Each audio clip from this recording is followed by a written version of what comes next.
Sunab Gadiala, nous se placer à Kayala. Nous venons à Kayala. Visiter le pays. Bismillah, kamu ko palgali. Saan namin naglala?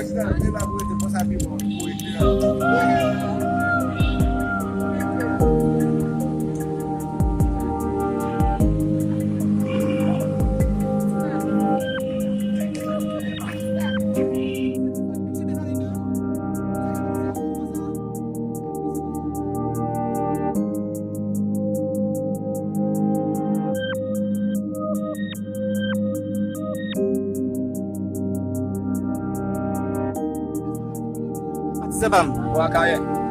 nak ko mi ala ko malgali. Plaza Kaya o Plaza Komanda? Legis Katolik lah.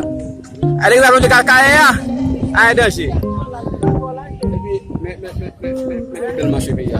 Di bel masih lagi.